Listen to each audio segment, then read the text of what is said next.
থাকবো না গো বদ্ধ ঘরে, দেখবো এবার জগৎটাকে কেমন করে ঘুরছে মানুষ যুগান্তরের ঘূর্ণিপাকে।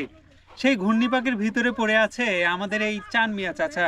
কথা বলছি গাইবান্ধা জেলার প্রত্যন্ত একটি অঞ্চল সাদুল্লাপুরের বকশির খেওয়াঘাট নিয়ে। প্রিয় দর্শক, এই বকশির খেওয়াঘাটে যিনি দায়িত্ব পালন করে আসছেন দীর্ঘ ৬০ বছর হলো, তিনি হচ্ছেন আমাদের চান মিয়া চাচা। চান মিয়া চাচা ভোর ৬টার দিকে আসে, চলে যায় রাত ১১টার দিকে। এর ভিতরে তার খাওয়া দাওয়া নেওয়া সব সক্ষতাই এই নৌকার সাথে। তিনি কিন্তু দুপুরের খাওয়া, রাতের খাওয়া এবং সকালের খাওয়া এই নৌকাতে বসেই করেন, আর গোসলও করেন এই নদীতেই। এখন আমার বিষয়টা হচ্ছে যে উনি যে এই নদীর অপোজিট পারে যে মানুষদেরকে সহযোগিতা করে আসছেন, তাদেরকে যে সেবা দিচ্ছেন নৌকা দিয়ে পারাপার করে, তারা কিন্তু প্রতি খন্দে মাত্র ৫ থেকে ১০ কেজি ধান দেয়। সবার সবকিছু সহযোগিতা মিলে ওঠে ৭ থেকে ৯ মণ ধান। এই ৭ থেকে ৯ মণ ধান দিয়ে একটা ৭ সদস্যের পরিবারের সংসার কিভাবে চলতে পারে আপনি একবার কল্পনা করে দেখুন। আমি এসেছি এই চাচাকে নিয়ে একটু কথা বলতে, যদি আপনাদের মাধ্যমে এই চাচার একটু ব্যবস্থা করে দিতে পারি সেইটা নিয়ে। আপনারা যারা মানবিক হৃদয়ের মানুষ এই ভিডিওটি দেখছেন, তাদেরকে আমি বিনীতভাবে অনুরোধ করব, আপনারা যদি এই চাচাকে কেউ সহযোগিতা করতে চান, তাহলে তাকে সহযোগিতা করে তার একটু সুব্যবস্থা করে দিন। আপনাদের সহযোগিতার মাধ্যমে তার পরিবারের সবগুলো সদস্যের একটু আহারের ব্যবস্থা হবে, সে একটু ভালোভাবে খাওয়া দাওয়া করতে পারবে। আমরা কথা বলবো চান মিয়া চাচার সাথে। চাচার একটু সমস্যার কথাগুলো বলেন তো। কিসের কি এই যে আপনি কিভাবে সংসার চলছে, কি কষ্ট তো যেভাবে দুই মানুষের বাড়ি ২-৪-৫ সাকে ধান দেয়, তা আমাদের হাতে এই যে খুব কষ্ট করে চলি আর কি। অতি কষ্টে চলি, খানে আলাম বেশি। হ্যাঁ, খাওয়া দাওয়ার জোগানটা কিভাবে আসে? কর্ম করার লোক নাই, আমি একটা লোক এক হাতে ৫-৭টা লোক প্রতিপালন করা। এই ঘাটটার উপর দিয়ে খুব কষ্ট, অতি কষ্টে করা হয় চলাফেরা। এখন আর একটা বিষয় আমরা খেয়াল করেছি, এই নদীর অপোজিট পারে প্রায় ২৫ থেকে ৩০ হাজার মানুষের বসবাস। সবাইকে কিন্তু এই নৌকা দিয়েই পারাপার করান। এখন এতগুলো মানুষের ভিড়ে কিন্তু শুধু প্রতি খন্দে ৭ থেকে ৯ মণ ধান আসে। আর সবাই কিন্তু এই ধানের পাশাপাশি ৪ কেজি ৫ কেজি যে ধান দেয়, ধানের পাশাপাশি একটা করে বাঁশ দেয়। আমি বুঝি না এই বাঁশটা চান মিয়া চাচাকে দেয় না এই নদীতে দেয়।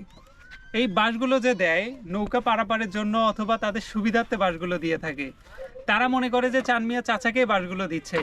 আপনাদের কি মনে হয় যে এই যে বাঁশগুলো যে আছে, এই বাঁশগুলো দিয়ে জাকলা তৈরি করবে, যে জাকলার মাধ্যমে এই মানুষগুলো পারাপার করবে? এখন আমি যখন কয়েকজন মানুষকে জিজ্ঞাসা করলাম যে আপনারা কি দেন, বলে যে ২-১টা করে বাঁশ দেই, ধান দেই। এই বাঁশ দিয়ে তো তারাই চলাফেরা করে। এখন বাঁশটা দেয় কাকে? চান মিয়া চাচাকে দেয় না এই নদীতে দেয়? এইটা বিবেচনার দায়িত্ব আপনাদের। আপনারা একটু কমেন্টে জানিয়ে দিবেন যে আসলে বাঁশগুলো পাচ্ছে কে। আর এই বাঁশ কিন্তু দেয় কয়েকভাবে, একভাবে দেয় হচ্ছে উপকারের জন্য, আর একটা দেয় অপকারের জন্য। সেই অপকারটাই হয়তো চান মিয়া চাচাকে করতেছে, যে তাদের উপকারের জন্য দিয়েও নাম হচ্ছে চান মিয়া চাচা। চাচা এই বিষয়ে একটু বলেন, এই বাঁশগুলো দেয়, আমি জিজ্ঞাসা করলাম যে আপনাকে বাঁশ দেয়? এই বাঁশ দেয়, এখন ওই বাঁশ দিয়ে তো আমি জাকলা দেই, তার পাশে এই বাঁশ দিয়া এই যে কামলা কিচেন নেই, ২-৪টা বেশি হয়, এই বাঁশ বিক্রি করি কামলাক দেই, দিয়ে আমার খালি হাত, আমার কোনো লাভ হয় না।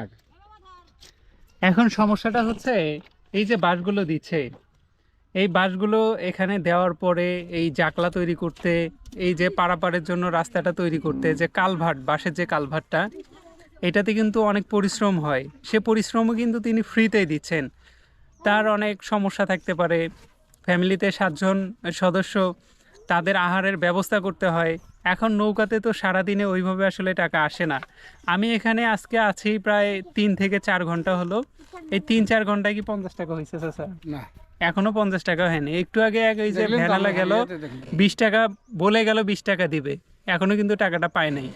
তো দেখি কি হয়। টাকা দিছে? কারে দিছে? ও দিছে, টাকা ২০টা পাইছি। নেন চাচা, এটা নিয়ে কি ৫০ টাকা পূরণ হবে? তাও তো হয় নাই। এখন আপনি কল্পনা করেন ৪৫ টাকা হয়েছে, এই ৪৫ টাকা দিয়ে কি একটা পরিবারের যে হচ্ছে খরচগুলো, এটা কি মেটানো সম্ভব? এক পোয়া মরিচ কিনতে গেলেও লাগে ৪০ টাকা। এখন আপনারা এটা বলেন চাচা। এর বিস্তারিত বলেন কষ্টের কথাগুলো। এর তো খুব কষ্ট করে চলি। এই বাঁশটা এগুলো তুলি আমার কোনো একদিকে কোনো আয় হয় না। এই বাঁশ কাটিয়ে জাগলা দিতে কামলা কৃষ্ণক দিতে আমার মেকআপ। আর এই যে আপনি কত বছর হলো এখানে সার্ভিস দিচ্ছেন? এখান থেকে সার্ভিস দিতে প্রায় 50-60 বছর হলো। এর পূর্বে কি দিছে? আর পুরে আমার আব্বা ছিল। আচ্ছা, আপনার ঠিকানাটা বলেন। মুন্দুয়ার গুচ্ছু গ্রাম, চৌকিদারে খাওয়া হাট। আমার বাপ ছিল চৌকিদার।